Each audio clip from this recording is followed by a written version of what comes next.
Hi, I'm Jeremy. And I'm Roland. Thanks for joining us on Away From It All TV.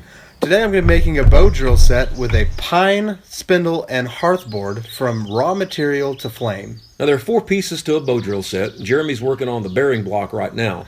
And the bearing block, the spindle, the hearth board, and the bow comprise the bow drill set. The bearing block is the top portion of the bow drill set that you use to put pressure on the spindle. Right now I'm selecting the part of this pine limb that I want to use as the spindle. Now you want to make sure the spindle is as straight as possible because a bend in the spindle will cause a wobble while you're trying to drill it with the bow. What Jeremy is doing here is he's checking the wood to make sure it's dry. If it feels wet, cold, damp on your face, you know you don't have dry wood, and you need this wood to be as dry as possible. Now I'm selecting the straightest piece possible that I can carve into the hearth board. The reason you want to start with the straightest piece possible is that it makes it a lot easier to carve a hearth board that will lie flat on the ground.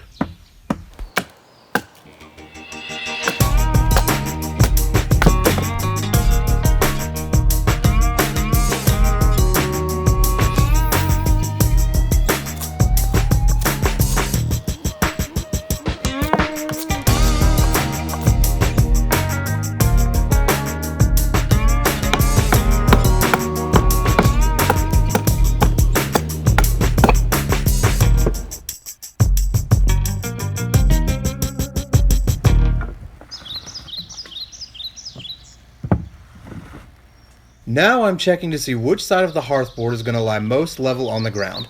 Most of my hearth boards are carved between a 1/2 inch and 3/4 of an inch thick. This is a bit beefier than most, which means more work for me when drilling, but I'm confident I can get an ember.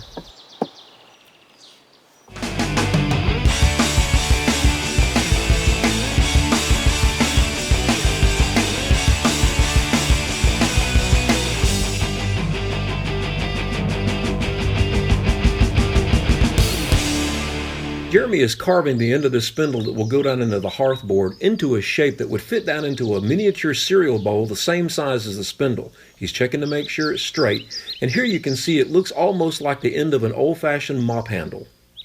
I carved the top or bearing block end of the spindle into the shape of a crayon. Now I'm checking to make sure it won't wobble.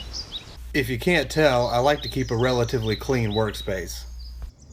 Here Jeremy starts to work on the hearth board. He's using the tip of his knife to make a small depression called the divot into which the mop-handled end of the spindle will fit.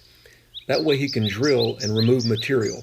Now he's marrying up the spindle to the hearth board using body weight pressure to make sure they match up and fit well.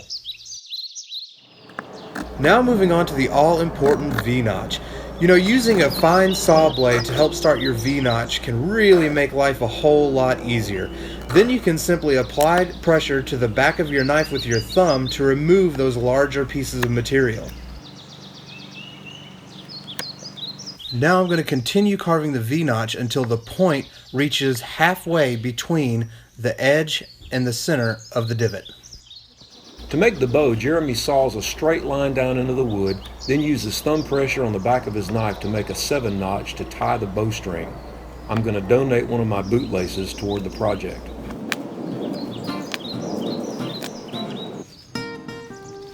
A bowline, a perfection loop, or like I did, a square knot with a loop hanging will all work for this. I left a branch on the nose of this bow so that it would stop my string from sliding further down the bow.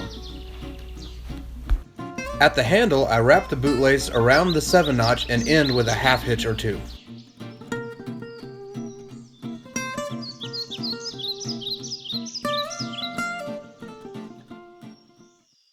I've got all 4 elements of my bow drill set complete. Let's go make fire.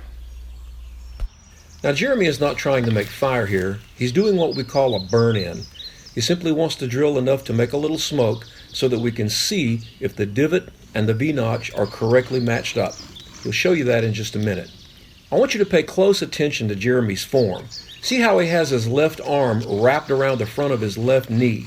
That helps stabilize his arm and his hand and gives the spindle a great chance for a vertical spin while he's drilling. This helps stabilize the entire form of the bow drill and makes you much more efficient and effective in making fire.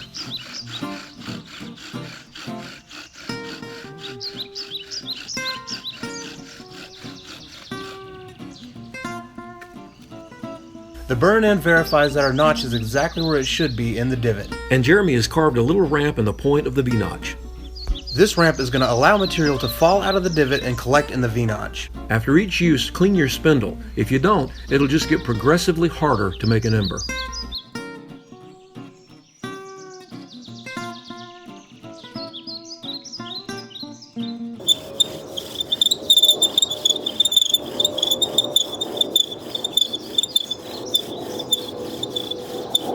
As I'm drilling, I'm paying very close attention to my V-notch. Just because I have smoke does not necessarily mean that I have an ember. I'm watching the V-notch fill up with material, and I'm not going to stop drilling until the V-notch is full. Then I'm going to start drilling much faster to heat up the material in that V-notch to make sure that I have an ember.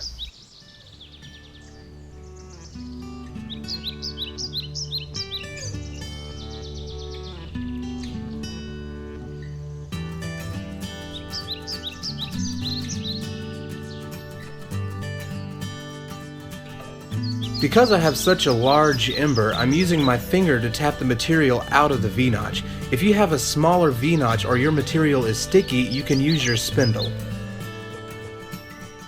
Man, look at the size of that ember. That thing's almost the size of a hickory nut. Now what Jeremy's doing here is just giving it some air. He's got plenty of time. He's going to get in a more comfortable position. He's worked hard. He's done a lot, and he's accomplished his goal. Now he can take his time and let that ember coagulate. A tip for you is if you have a small amount of material, take your time and the ember will just get larger. If you'll notice, I always bring my bird nest to my ember. It lessens the possibility of dropping the ember or the wind blowing it away. Blow gently. Now I'm going to carefully place the ember in the bird nest.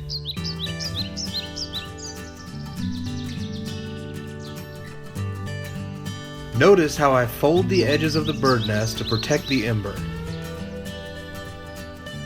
With the second breath, I raise the bird's nest up so that the heat can rise through the material.